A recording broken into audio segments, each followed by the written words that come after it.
श्री शिवाय नमस्तुभ्यम।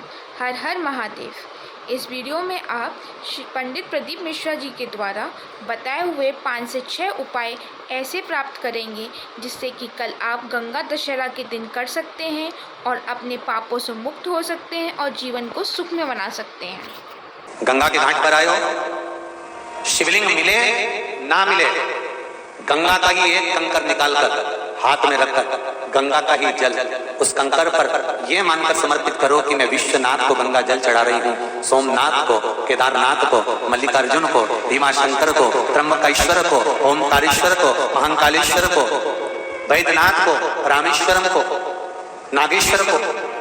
आप ये मानकर समर्पित करो ना कि मैं कुंडकेश्वर को, मैं चंपेश्वर को, ममलेश्वर को जल समर्पित कर रहे। लिया, चढ़ाया, सीधे हाथ में वापस कंकर लिया, डुबकी लगवाई, अंदर जल में ही वापस छोड़ दिया। और क्या कहकर छोड़ा? मेरे शंकर गंगा के जल को 12 ज्योतिर्लिंग के भाव से समर्पित करा है, तो आप इसको स्वीकार कर लेना, मेरा उद्धार कर दे।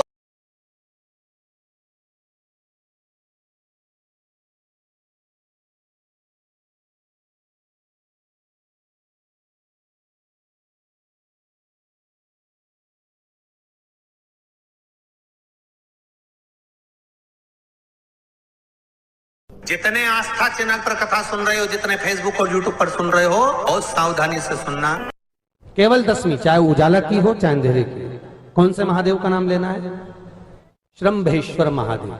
व्यक्ति चिड़चिड़ करता है, क्रोध करता है, गुस्सा करता है, तो महाराज शंकर भगवान का श्रम्भेश्वर महादेव का नाम लेकर 31 बेलपत्र, जिस व्यक्ति को क्रोध आता है उस व्यक्ति का स्मरण कर कर आखा चावल मतलब सेगे चावल के साथ एक एक बेलपत्र 31 बेलपत्र कर कर शिव जी के शिवलिंग पर समर्पित करी जाती है, मात्र दशमी की तिथि के लिए। केवल दशमी, चाहे उजाला की हो चाहे अंधेरे की। कौन से महादेव का नाम लेना है? श्रम्भेश्वर महादेव। छोटे छोटे बच्चे रहते हैं, कुछ कुछ बच्चों को माता जबरदस्ती के भोजन कराती है, खिलाती है, ठोकती, मारती, खिलाती है। कुछ कुछ बच्चे ऐसे रहते हैं वो कुछ खा ही नहीं पाते, मुख में दो और वॉमिटिंग कर देते हैं, उल्टी कर देते हैं। ऐसे बच्चों के लिए या जिस व्यक्ति को भोजन पचता नहीं हो और उदर में एसिडिटी रहती हो और जलन टाइप की होती हो, उसके लिए भी श्रम्भेश्वर महादेव का स्मरण है। सुंदर व्याख्यान वर्णन किया है। श्रम्भेश्वर महादेव के ठीक सामने अर्थात भगवान शंकर के किसी भी शिवलिंग के सामने एक तांबे के लोटे में जल रख लीजिए।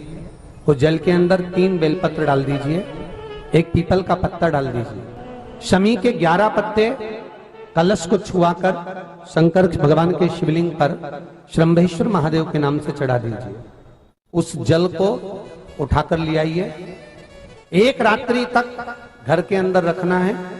उस जल को श्रम्भेश्वर महादेव का नाम लेकर जिस व्यक्ति को एसिडिटी होती हो या उदर खराब रहता हो या भोजन नहीं पचता हो या पेट से जुड़ी हुई प्रॉब्लम हो या बच्चों को भोजन कराते हैं और वो वोमिटिंग कर देते हो, ऐसे बच्चे को या भोजन नहीं भा रहा हो ऐसे व्यक्ति को उस जल को सुबेरे दोपहर शाम 3 बार श्रम्भेश्वर महादेव का नाम लेकर आचमन कराना प्रारंभ कर दो, पिलाना चालू कर दीजिए। 3 या 4 दिन पिलाओगे, अपने आप उदर में भी आनंद रहेगा, बच्चा भोजन करना भी प्रारंभ कर देगा। श्रम्भेश्वर महादेव। हम तो कई बार कहते हैं महाराज जी, अगर ऐसा लगे किसी औषधि को आप ले रहे हैं, मालूम पड़े कि औषधि आपको लग नहीं रही है, शिव महापुराण की कथा कर रही है, मान लो औषधि आपको नहीं लग रही, आपने औषधि बहुत दिनों से ले रहे हो, कोई दवाई, मान लो आप किसी भी दवाई को ग्रहण कर रहे हैं और वो औषधि लगी नहीं रही है, वो शरीर को लगी नहीं पा रही और आप ठीक ही नहीं हो पा रहे, 15 दिन हो गए, 8 दिन हो गए, बताओ, उतना की उतना ही, वही की वही लीवर, वही की वही किडनी, वही की वही स्मरण, सभी कुछ वही वही है, उतने की उतना ही। बीपी भी ऊंचा नीचा चल रहा है पर लेवल में नहीं आ रहा, शुगर भी लेवल में नहीं आ रही, तो प्रयास करा करो महाराज। बेलपत्री के फल का जो गुर्दा है, अंदर का जो भाग है फल का, उसको पानी में गला लीजिए और बीमारी जरा दवाई लगी नहीं रही हो उसको पानी में गलाइए। आधा घंटा पानी में, जैसे आपको सुबह मंदिर जाना है 10 बजे, तो सुबह स्नान कर कर कम से कम 6:30-7 बजे उसको पानी में गला दीजिए और उस बेले के फल का गुर्दा से गला हुआ पानी शिव जी को ले जाकर समर्पित कर दीजिए। महाराज उस पानी में से थोड़ा सा 1 चम्मच पानी शिव जी पे चढ़ा हुआ लेकर आ जाइए। उस पानी को जो बीमार व्यक्ति है उसको औषधि देने से पहले मात्र आधी चम्मच से भी आधा चम्मच उसको दे दीजिए।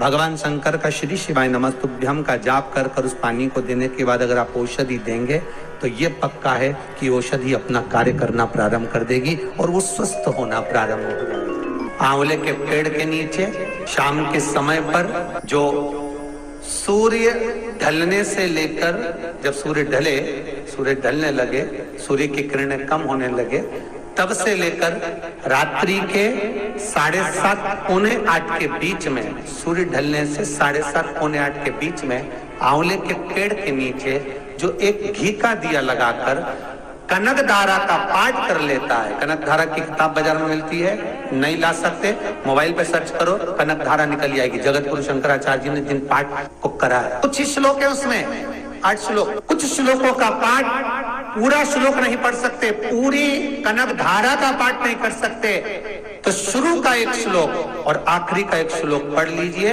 और घी का दिया लगाकर झोली पसार कर प्रणाम कर लीजिए। जिंदगी में कभी लक्ष्मी की कमी नहीं आ सकती। कनक धारा का पाठ जगत गुरु शंकराचार्य जी ने माता लक्ष्मी को इसी पाठ से, इसी श्लोक से प्रकट कर लिया था। और माता लक्ष्मी ऐसे नहीं गई है, वर देकर गई है, बिगर वर के जा ही नहीं सकती। कनक धारा का पाठ किया गया है तो बिना वर के। कई लोग कहते महाराज जी हम कनक धारा रोज पढ़ते, रोज पढ़ने वाली बात दूसरी, पर तुमने क्या रोज पढ़ा तो क्या आंवले के पेड़ के नीचे पढ़ा?